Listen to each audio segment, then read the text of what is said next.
আসসালামু আলাইকুম রহমতুল্লাহ বরাকাতুহু। প্রিয় দর্শক, আজকে আমরা আপনাদের সামনে কথা বলবো সম্ভাব্য প্রতি বিপ্লব এবং তা প্রতিরোধে আমাদের করণীয় সম্পর্কে।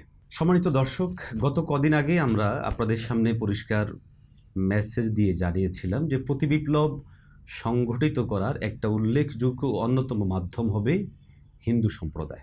সাম্প্রতিক সময় আমরা লক্ষ্য করছি ঠিক এই কাজটাই আমাদের পরাজিত ফেসিস্ট এবং জালিম আওয়ামী সরকার এবং তাদের যারা এদেশের অনুসারী আছেন তারা এই তৎপরতাটাই চালিয়ে যাচ্ছে। আপনারা নিশ্চয় লক্ষ্য করেছেন, দেশব্যাপী হিন্দু নির্যাতন, হিন্দুদের মন্দির আক্রমণ, হিন্দুদের বাড়ি আক্রমণ, হিন্দুদেরকে মেরে ফেলার বিভিন্ন খবর ছড়িয়ে দিয়ে এবং দেশব্যাপী একটা গণ আন্দোলন তৈরি করার জন্য ব্যাপকভাবে চেষ্টা করা হচ্ছে। আমরা পরিষ্কারভাবে বলছি এবং আমাদের অবস্থানটা ক্লিয়ার করছি শুরুতেই, সেটা হলো এই: যেই কোনো ধর্মের মানুষ আমাদের এই ভূখণ্ডে, মুসলিম ভূখণ্ডে নিরাপদ থাকবে, নিরাপদ রাখতে হবে এবং এটাকে নিশ্চিত করার জন্য যতটুকু প্রয়োজন আছে ততটুকু আমাদের অবশ্যই করাটা জরুরি। একজন মুসলিম যেমন নাগরিক সুবিধা পাবে, একজন হিন্দু ঠিক সেইভাবেই সে নাগরিক সুবিধা পাবে। বাকি থাকলো চলমান বিভিন্ন জায়গায় হওয়া আক্রমণের খবর কিংবা বাড়িঘর জ্বালিয়ে দেওয়ার খবর অথবা ব্যক্তিগত আক্রমণের খবর যেগুলো ছড়ানো হচ্ছে সেগুলোর ব্যাপারে বক্তব্য কি। এই সমস্ত বিষয় আমরা পরিষ্কার বলছি যে নিরপরাধ কোনো ব্যক্তির উপরে আঘাত করার কোনোভাবেই অনুমোদন নয়। অতএব তাদের জানমালের নিরাপত্তা দেওয়া আমাদের প্রত্যেকের জন্য জরুরি। এ ব্যাপারে আমরা ব্যক্তিগতভাবে উদ্যোগ গ্রহণ করব, আমরা আমাদের প্রশাসনকেও বলবো উদ্যোগ গ্রহণ করার জন্য। বাকি এখানে একটা খুবই গুরুত্বপূর্ণ বিষয়, সেটা হচ্ছে আজকে যেই কথাগুলো বলে হিন্দু ভাইদেরকে মাঠে আনার চেষ্টা চালানো হচ্ছে, প্রচেষ্টা চালানো হচ্ছে এবং কার্যক্রম চালানো হচ্ছে, এটার বাস্তবতা কতটুকু এখানে আমরা দেখতে পাই। সেটা হলো ভারত এবং ভারতীয় মিডিয়া এবং ভারতীয় মিডিয়ার সহযোগী আমাদের দেশীয় মিডিয়াগুলো যে কথাটা বারবার এখানে উঠিয়ে নিয়ে আসার চেষ্টা করছে, সেটা হচ্ছে যে এটা একটা সাম্প্রদায়িক দাঙ্গা, মুসলিম হিন্দু পারস্পরিক বিরোধ তৈরি হয়ে এখানে মুসলমানরা হিন্দুদেরকে সমূলে উৎপাদন করার চেষ্টা করছে। এই বিষয়টা কতটুকু সঠিক, এটা আদৌ কি সাম্প্রদায়িক বিষয় নাকি রাজনৈতিক বিষয়, এটা আপনাদের সামনে পরিষ্কার করতে চাই। প্রিয় দর্শক, এক্ষেত্রে আমি আমার নিজের বক্তব্য পরিষ্কারভাবে আগেও বলেছি যে এখানে চলমান যে সহিংসতা এটা মোটেও সাম্প্রদায়িক নয়, বরং এটা রাজনৈতিক। যদিও সাম্প্রদায়িক হোক কিংবা রাজনৈতিক হোক, যেই কোনো ধরনের আমরা সহিংসতা চাই না, লুটতরাজ চাই না, ভাঙচুর চাই না, মারামারি চাই না। বাকি হলো হিন্দুদের বিষয়ে যে কথাটা বারবার ছড়ানো হয়, এ ব্যাপারে আমি আমার বক্তব্য না দিয়ে আমি দুটো গ্রহণযোগ্য সূত্রের বক্তব্য আপনাদের সামনে তুলে ধরতে চাই। একটি হলো হিন্দু সম্প্রদায়ের হিন্দু মহাজোটের যিনি মহাসচিব জনাব গোবিন্দ চন্দ্র প্রামাণিক, ওনার একটা বক্তব্য আজকে সমকাল পত্রিকায় আমরা দেখলাম যে মুন্সিগঞ্জের সিরাজদি খান এলাকায় একটা মন্দিরে বোমা হামলা করেছে 3 জন ছেলে, পরে তাদের ধরা পড়ছে, দেখা গেল আওয়ামী লীগের। মূল বিষয়টা হচ্ছে যেহেতু আওয়ামী লীগ এখন মাঠে নাই, তাদের মাঠে দাঁড়াতে পারছে না, সেই জন্য হিন্দুদের উপর ভর করে তারা মাঠ দখল করার চিন্তা করছে এবং একটা অরাজকতা তৈরি করার চেষ্টা করছে বলে অনেকেই মনে করেন।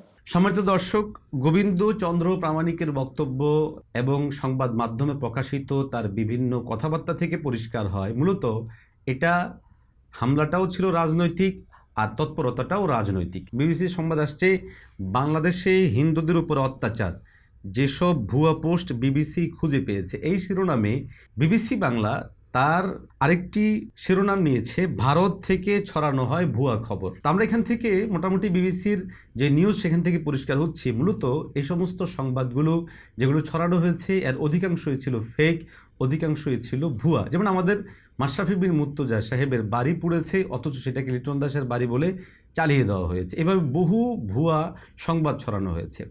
দর্শক, আমরা আপনাদের সামনে আপনাদের মাধ্যমে গোটা দেশবাসীকে এবং বিশ্ববাসীকে জানিয়ে দিতে চাই মূলত চলমান এই ইস্যুতে হিন্দু ভাইদের ঘর বাড়ি মন্দির ইত্যাদি মুসলমানরা তাদের স্বেচ্ছায় নিজ জিম্মাদারিতে নিজেদের মেধা শ্রম অর্থ সব কিছু ব্যয় করে তারা পাহারা দিয়েছেন। আপনাদের সামনে প্রকাশিত এই সমস্ত ছবি ভিডিও থেকে পরিষ্কার হচ্ছে, আমরা দেখতে পাচ্ছি যে আমাদের স্কুলের ছেলেরা, কলেজের ছেলেরা, সাধারণ মুসলমানেরা, আলেম ওলামায়ে কেরামগণ, বিভিন্ন ইসলামী রাজনৈতিক দলের বিভিন্ন কর্মীরা, স্বেচ্ছাসেবকেরা এবং আমাদের বিভিন্ন প্রশাসনিক ব্যক্তিবর্গরা বরাবরই সবসময় হিন্দু ভাইদের বাড়িঘর ইত্যাদিকে নিরাপদ এবং নিরাপত্তা দেওয়ার জন্য বারবার চেষ্টা করে যাচ্ছেন।